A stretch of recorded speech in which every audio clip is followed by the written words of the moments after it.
All right, call the meeting to order. Auditor Heisel, will you lead us in the pledge, please? I pledge allegiance to the flag of the United States of America and to the republic for which it stands, one nation under God, indivisible, with liberty and justice for all. Thank you. Good morning, everyone. Before we approve the agenda, we're going to pull item number 8. Do you want to pull it or just? Oh, Either it's way. up to you. We can talk about it real quick, just give an update.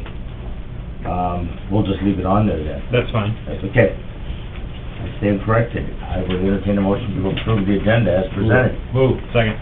Motion by Feldheim, second by Jenner. All in favor signify by saying aye. Aye. Opposed, nay. Motion carries.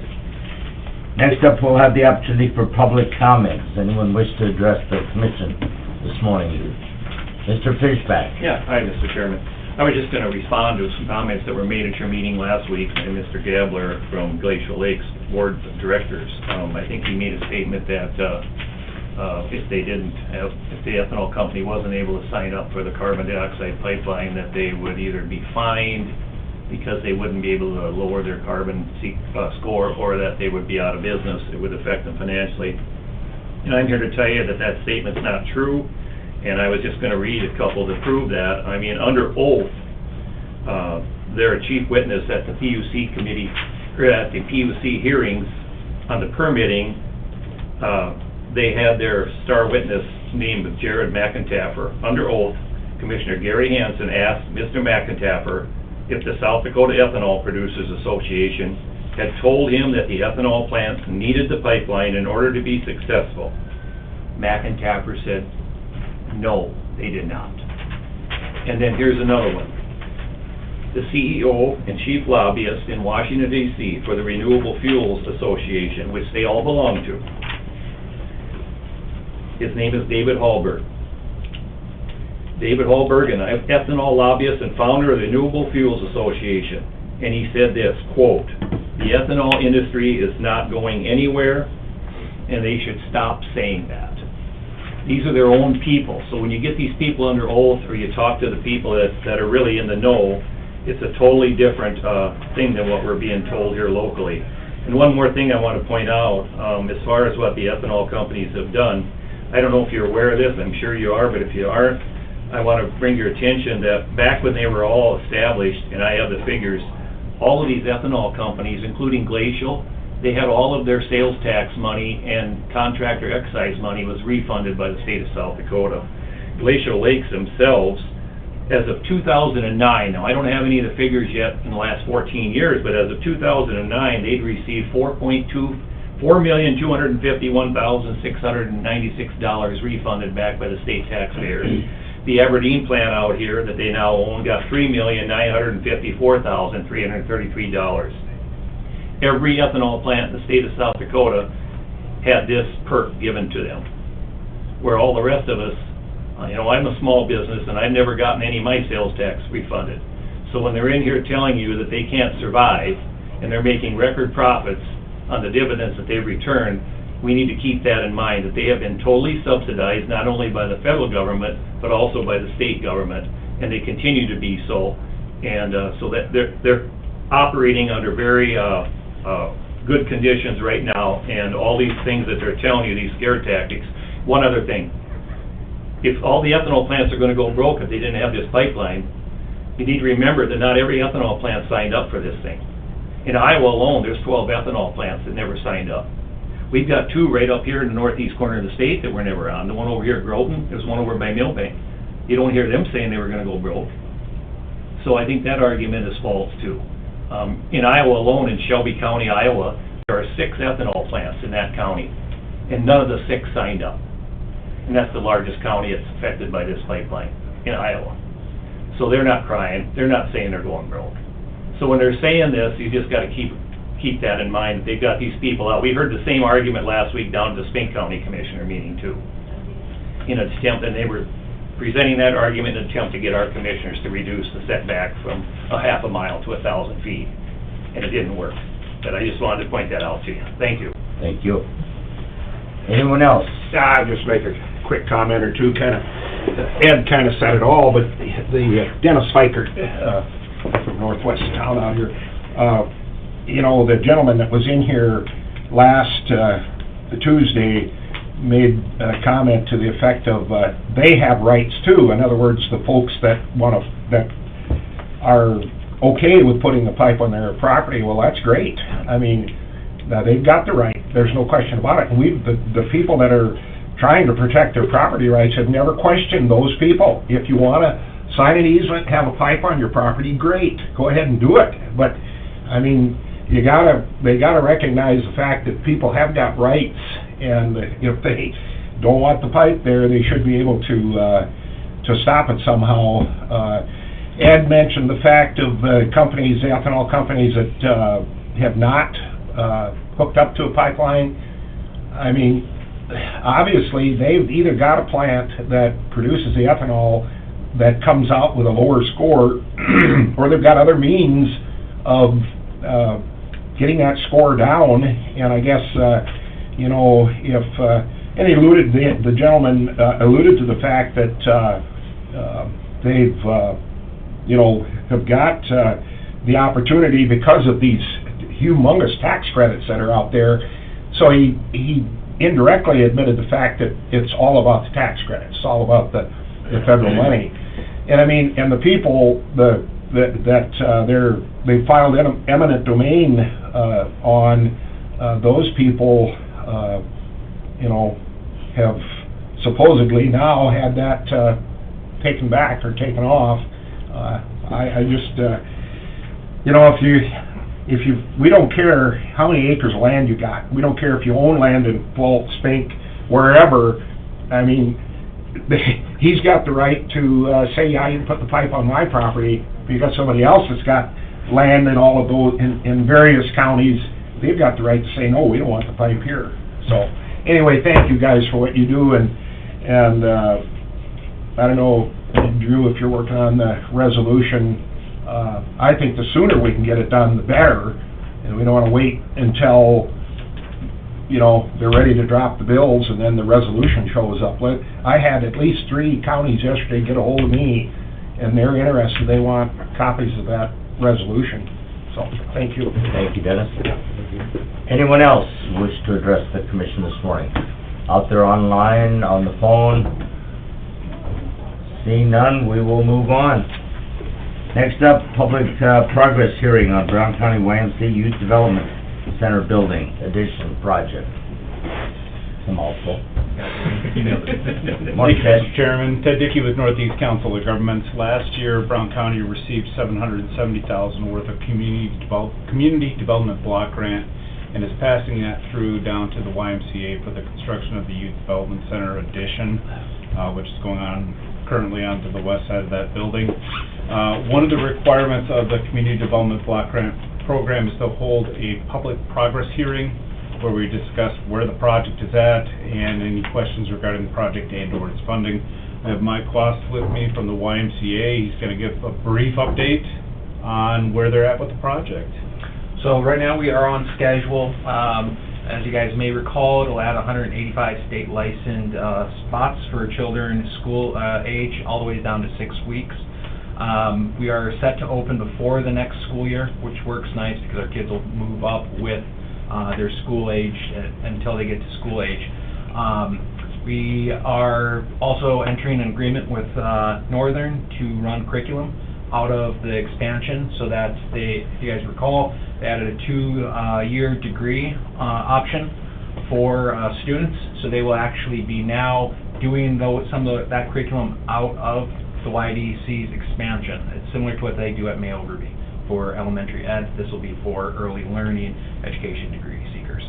So we're very grateful for the county's support of it and Ted's work with us, and we're excited to have that opened up towards the mid-end of August.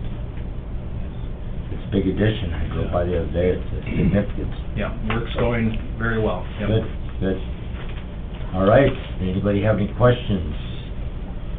The drawdown is in today's packet, so Brown County is glad to be a partner in this, and we know that it's a good, necessary project that will benefit a lot of people in Aberdeen and in the area. So, thank you. Thank you. All right, thank you. All right, next up, Rachel Kipley. Oh, I'm sorry. Make a motion to approve the drawdown. Motion by Gage. Second. Second by Denner to approve the drawdown of the YMCA drawdown project. Any further discussion? Hearing none, all in favor signify by saying aye. Aye. Opposed, nay. Motion carries.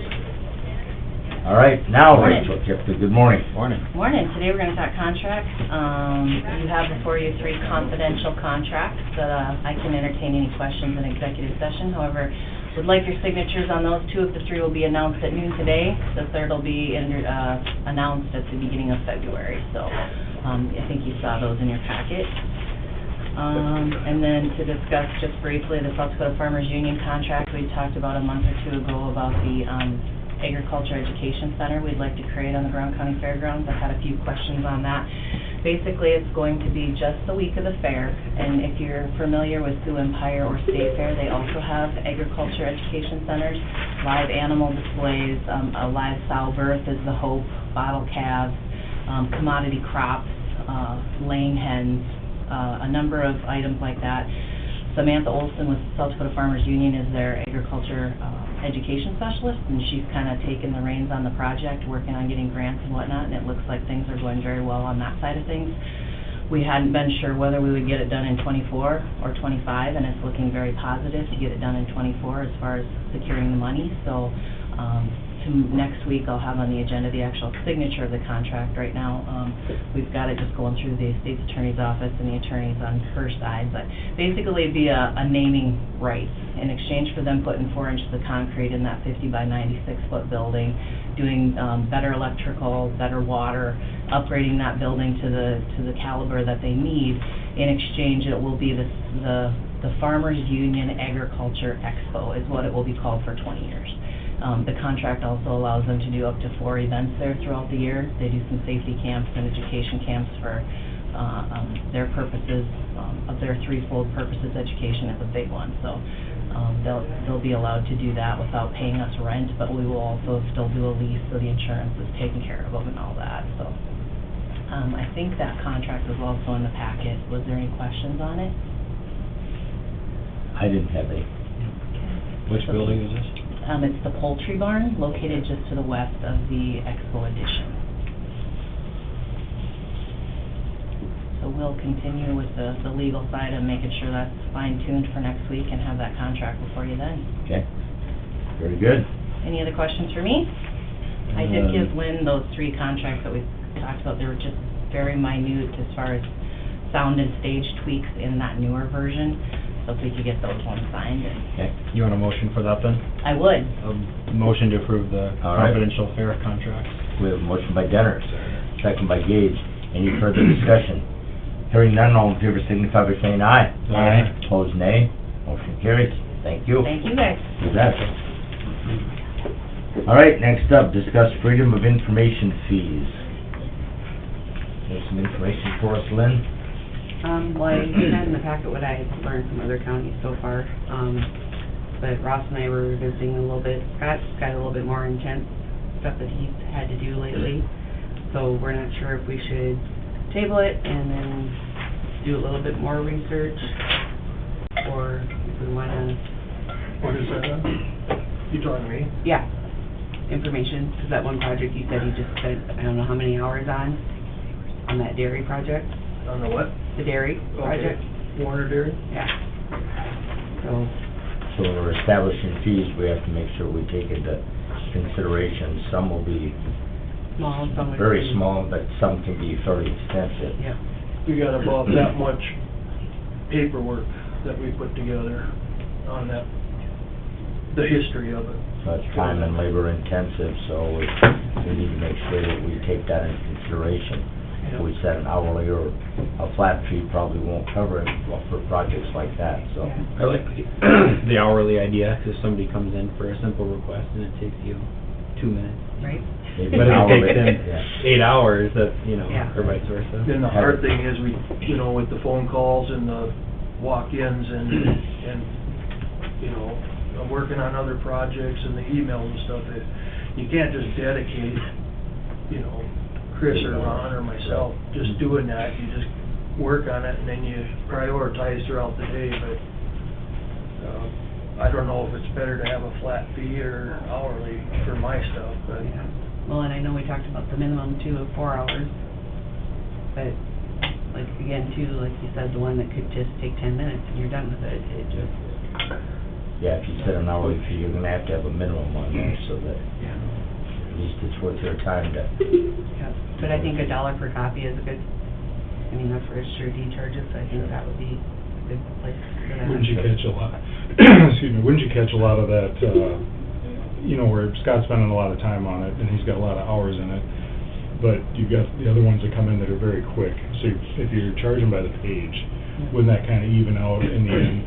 Plus, if somebody comes in and says, well, what did you do over that 5 hours, or how do you justify your 5-hour period of time, how are you gonna quantify that, or whatever, whereas a page, you can just count the number of pages there, it's pretty easy, I mean, it's, you know, if we had the fee high enough to cover, I mean, I know like, I know which one you're talking about, I know there's a lot of time spent in that, but then how many come in that, I mean, if we got like a however many hour minimum, and it takes you 10 minutes to print the thing out, or to email it, you know, I mean, if we do so much as page for email, it may be a little different.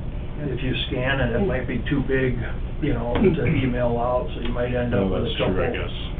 emails or something, but I've already gotten an email back from her, if there are fees, we need to somehow preview the information and note the fees to be, before we will agree to have it printed.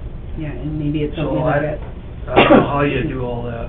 Well, why Like wouldn't you? Lincoln County, they've got, I think it was $1 per page, and then if it's like color though, then it was $2.50, and then if it's a CD or a flash drive, they have a different rate for that, Yeah. so. I think we can just keep researching it and come up with what other counties, what's working for them. Couldn't you do per page plus after a certain limit of time, then put a per dollar amount rather than, because, you know, you can break that off into, you know, if somebody wants something for half an hour, you can do $1 per page, but if somebody's got a 5-hour contract or a 5-hour deal, put a set rate on it. If it takes over an hour, then Right, start do charging something by like that, I think that's the way to probably, As a trigger point, Yeah. Okay, so we'll postpone the decision on that till we get a little bit more information. Unless anybody wants to, Russ, do you have anything you'd like to add? That works? It's kind of a wild, wild west, I don't really have any guidance for you on what to do other than look at what other counties are figuring out. Where any of the other counties gonna get back to you that you had? I was hoping, but I haven't heard back. Well, I was just from wondering them. if the table would give them another chance to get a little more input on what they're doing. Yeah, I could send it out on the Snapchat too. They get paid to do the research. Sure. Okay. You never know. Wow. All right, authorize chairman to sign grant for tuck pointing project. That was extensive also. Yeah, it's in the packet. Judy and I have been working on this. I think it's pretty much finalized, just needing a signature, and we can send it off by February 1st. Ross, any concerns? I didn't get a chance to look at that, the tuck pointing thing. Be some light reading for this afternoon. All right, do you want to wait till Ross has had a chance to review it, or do we feel comfortable signing it? Yeah, it was just a matter of answering some questions. I mean, basically about the project, and they asked for a match-to-match, but we're not doing that because it's more than what they're allowing to, the grant's only for $25,000 is the max that you could get, so. Okay.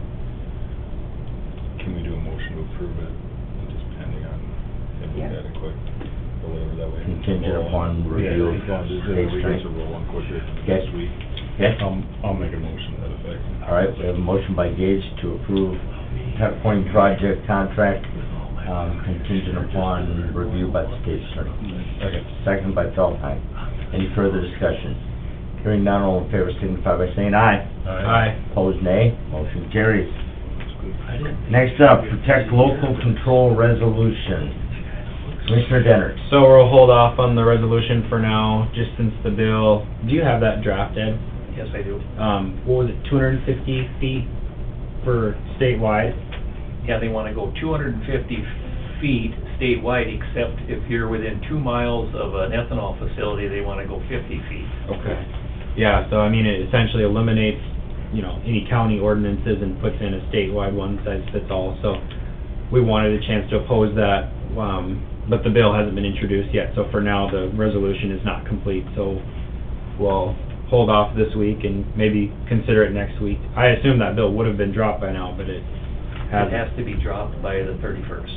It's coming this week. Okay. So you aren't gonna have much time. What happened to us on this last week is they dropped that bill at 5 o'clock on Wednesday on the surveying, and they had it at 7:45 hearing on Friday morning. So you don't have much time, and they're doing that intentionally, I believe. So we can't get people down there to make it difficult on us and make it difficult to respond. So boy, I'd be very careful to have something ready, because you're gonna get about a 24-hour notice. There's other counties then that have asked for it, you Yeah. said, Dennis? Yeah. So what I'll try to do then is get it finalized and drafted, and then maybe get it off, and I'll share it with you. Well, and then, Commissioner Sutton yesterday and I had a conversation too, and I think it's really important to get it out to the Association of County Commissioners and get Chris Jacobson on it, as well as Gary Drew, who's the chairman of the association, because they can disseminate, or, you know, put that resolution out there too to the counties, and get up, and when it does get assigned to a committee, because I can't imagine that the association would, I mean, they're gonna be out there, you know, trying to defend the counties. I question a little bit about what the municipalities, if they're included in that bill as far as the setback is concerned. I mean, I'm curious as to where they'll go, because when you tie it to economic development and bringing it towards the city, I'm not sure, you know, where they're gonna be. It's kind of speculated that they probably would be opposed to the county being limited to what their zoning ordinances could be in regards to this issue. But I think that remains to be seen. I don't know. Well, we definitely have some concerns with the way it was originally drafted, so unless it changes drastically, I think we need to be proactive rather than reactive. And when it's introduced and scheduled for a committee hearing, that's when we need to get the resolution out, so. Because you know that they're gonna be working on the municipalities, how important this is Yep. for the area and all of that, so I don't know. But the draft says they want to take the authority away not only from the counties, they're gonna take it away from the municipalities and the townships. Right. They're not stopping with just the counties. Gives them That's total why I'm control. Right. Concerned about it. Yep, exactly. All right, more to come on Yep. that. We'll We'll be work in on a touch. resolution. So, Okay. all right. Thank you, everyone. Next up, consent calendar. Lynn, Approval of the general meeting minutes of January 15th. Move. motion by Gage. Second by Denners. All in favor, signify by saying aye. Aye. Opposed, nay. Motion carries. Claims. Move. Motion by Feldheim, Second. second by Gage. All in favor, signify by saying aye. Aye. Opposed, nay. Motion carries. HR report. Move. Motion by Feldheim, second by Denners. All in favor, signify by saying aye. Aye. Opposed, nay. Motion carries. Leases. Move. Motion by Denners, second by Gage. All in favor, signify by saying aye. Aye. Opposed, nay. Motion carries. Claim assignments. Move. Motion by Gage, Second. second by Feldheim. All in favor, signify by saying aye. Opposed, nay. Motion carries. Zoning ordinance, set hearing date and authorized advertising. Move. Motion by Gage, Second. second by Dennert. All in favor, signify by saying aye. Aye. Opposed, nay. Motion carries. Abatement. Move. Motion by Feldheim, second by Sutton. All in favor, signify by saying aye. Aye. Opposed, nay. Motion carries. Like that one. Authorized advertising for the 24 micro surfacing project. Move. Motion by Gage, Second. second by Feldheim. All in favor, signify by saying aye. Aye. Opposed, nay. Motion carries. All right, any other business to come before the Brown County Commission this morning? We've had a request to go into executive session for, personnel so far. Contracts, Couple quick legal updates. okay? Entertain a motion to that effect? Move. Second. Okay, motion by Feldheim, second by Gage. All in favor, signify by saying aye. Aye. Opposed, nay. Motion carries. We are in exec. Right, lights back on. We are out of exec. Back in session with no action as a result. Is there anything else to come before the Brown County Commission today? I just have an update for you guys. I Okay. heard back from Lynn Brin, the South Dakota Public Assurance Alliance. Risk Management did reach out to her, so she is in the process of working on compiling their concerns and position in regards to the 4-H MOU. So she will keep me posted as well. So I don't need to call her. Okay. All right, good. Move to adjourn. Motion by Feldheim, second by Denner to adjourn. All in favor, signify by saying aye. Aye. Opposed, nay. Motion Sneak that in carries. there before anything else comes up. Doug's good on that. We are adjourned. Dave Reeser from Moody.